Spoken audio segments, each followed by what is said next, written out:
आगे बढ़ते हैं। कोरोना महामारी के चलते लंबे जद्दोजहद के बाद मुख्यमंत्री शिवराज सिंह चौहान आज छोटे मंत्रिमंडल का गठन करने जा रहे हैं, जिसमें 5 लोग मंत्री पद की शपथ लेंगे।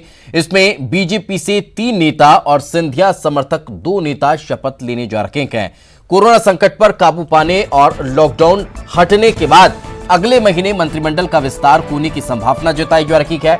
शपथ लेने वाले मंत्रियों में डॉक्टर नरोत्तम मिश्रा, कमल पटेल और मीना सिंह के अलावा सिंधिया समर्थक तुलसीराम सिलावट और गोविंद सिंह राजपूत के नाम शामिल हैं।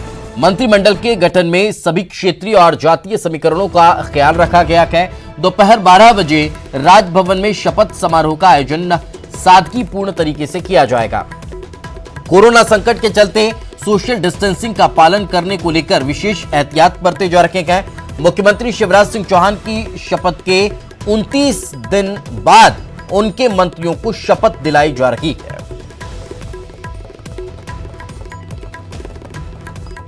तो ये वो नाम हैं जो संभवतः आज मंत्री पद की शपथ लेने जा रहे हैं। एक के बाद एक का अगर नामों का जिक्र किया जाए तो ये 5 वो चेहरे हैं जो अपने आप में शिवराज मंत्रिमंडल के अब सबसे बड़े और सबसे महत्वपूर्ण चेहरों में शामिल रहने वाले हैं। तो और ज्यादा जानकारी के साथ हमारे सहयोगी अनुराग हमारे साथ जुड़ चुके हैं, उन्हीं से बातचीत करते हैं। अनुराग, क्या ताजा जानकारी, क्या बताया जा रहा है? राजभवन में ही शपथ ग्रहण समारोह की तैयारियां शुरू हो चुकी है या फिर जो थोड़ी थोड़ी चर्चाएं चल रही थी कि अब वीडियो कॉन्फ्रेंसिंग के जरिए शपथ दिलाई जा सकती है, क्या ताजा अपडेट?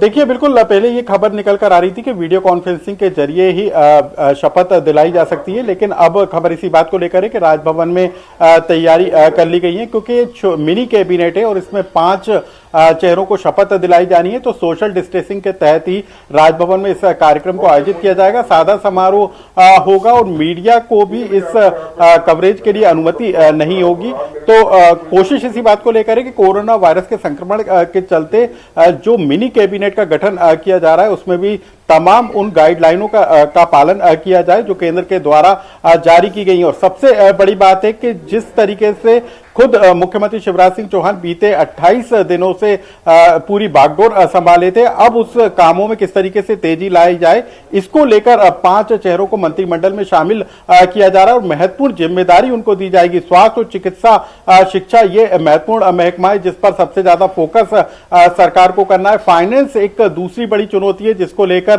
भी आज जो मंत्री बनेंगे उनमें इन विभागों का बंटवारा होगा। और सबसे बड़ी बात है कि 3 जो चेहरे हैं वो सीधे बीजेपी से हैं, जबकि 2 सिंधिया खेमे के जो चेहरे हैं उनको मंत्रिमंडल में शामिल किया जा रहा है। जिन नामों की चर्चा है वो लगातार हम बता रहे हैं, लेकिन कमल पटेल हमारे साथ मौजूद है जिनका नाम भी मंत्रिमंडल की सूची में शामिल है। कमल पटेल जी से ही हम बात करेंगे। पटेल जी, एक तो आपको बधाई कि आपका नाम भी मंत्रिमंडल की सूची में आ गया है, लेकिन अभी इस समय कोरोना संक्रमण एक सबसे बड़ा संकट है।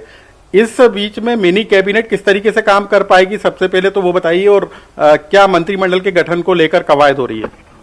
अभी देखिए, अभी कैबिनेट का गठन तो होने दीजिए, उसके बाद जो भी जिसको जिम्मेदारी मिलेगी, क्योंकि भारतीय जनता पार्टी के जो कार्यकर्ता हैं, विधायक बने हैं, ये सब समाज और देश के लिए काम करने के लिए हम लोग, तो जो भी जिम्मेदारी पार्टी और नेतृत्व देगा वो जिम्मेदारी हम सब मिलकर निभाने के लिए तैयार है।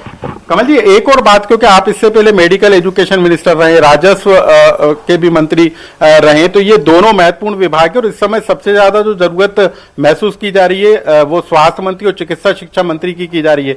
विपक्ष भी लगातार इस बात को उठाता रहा है कि बिना स्वास्थ्य मंत्री के सरकार चल रही है और यही कारण है कि कोरोना का संक्रमण इतनी तेजी के साथ फैल गया। तो ऐसे में आपका अनुभव काम आ सकता है सरकार के लिए? नहीं, ये आरोप गलत है।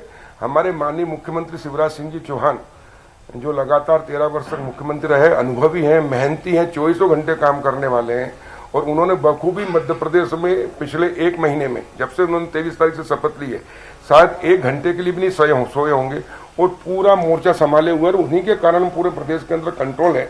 इंदौर में जरूर थोड़ा सा वो हुआ है, लेकिन मुख्यमंत्री ने पूरे विभागों की चिंता की है, पूरे प्रदेश की 7.5 करोड़ जनता की चिंता की है और उनकी मेहनत और उनकी योग्यता और उनकी क्षमता के अनुसार उनकी मेहनत से, परिश्रम से ही मध्य प्रदेश में भी कंट्रोल है कोरोना, क्योंकि कोरोना कोई मध्य प्रदेश लेवल का नहीं है, देश लेवल का नहीं, अंतर्राष्ट्रीय पूरे विश्वव्यापी। लेकिन इसमें यदि आपको जिम्मेदारी दी जाती है मेडिकल एजुकेशन की या हेल्थ मिनिस्टर की, तो उसमें आपका अनुभव काम आ सकता है? देखिए, हमने ये कहा ना कि हम तो कार्यकर्ता है पार्टी के, पार्टी और पार्टी नेतृत्व हमारे मुख्यमंत्री जो भी जिम्मेदारी देंगे उस जिम्मेदारी को पूरी ईमानदारी के साथ, पूरी क्षमता के साथ और पूरी मेहनत के साथ हम पूरा करेंगे। एक और बात आ रही थी कि जो मिनी कैबिनेट का गठन होगा वो वीडियो कॉन्फ्रेंसिंग के जरिए शपथ दिलाई जाएगी, लेकिन अब खबर इस बात को लेकर है कि राजभवन में ये कार्यक्रम होगा, सादा समारोह में ये पूरा शपथ का कार्यक्रम होगा।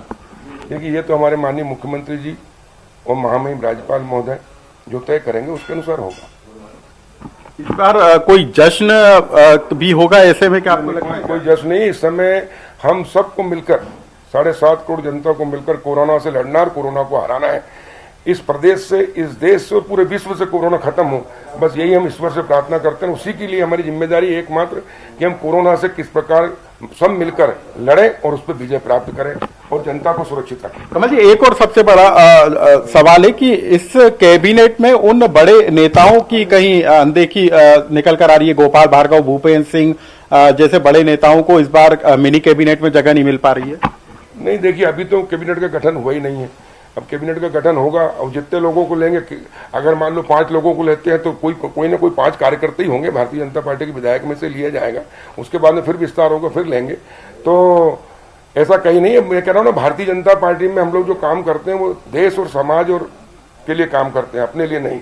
कांग्रेस और बीजेपी में यही अंतर है। बीजेपी में पहले देश, फिर पार्टी और फिर मैं, और कांग्रेस के अंदर देश जाए कहीं, पार्टी जाए कहीं, हमको तो पप्पू ही चाहिए या हमको यही चाहिए। तो इसलिए दोनों में अंतर है। और भारतीय जनता पार्टी एक विचारधारा के लिए काम करती है, समाज सेवा और देशभक्ति के लिए काम करती है। और जिस कार्यकर्ता को जो जिम्मेदारी मिलती है, पार्टी नेतृत्व जो और हमारे मुख्यमंत्री जो जिम्मेदारी देते हैं, उसके अनुसार उस जिम्मेदारी को निर्वहन करने का काम करते हैं। हमारे सभी विधायक और एक टीम के रूप में काम करते हैं। व्यक्ति एक बनता है लेकिन सब मिलकर काम करते हैं। और इसलिए कहीं कोई असंतोष नहीं, कहीं कोई मनमुटाव नहीं, सब मिलकर। अभी तो कोरोना संकट से लड़ना है और इसलिए ये तो बहुत बड़ी जिम्मेदारी है।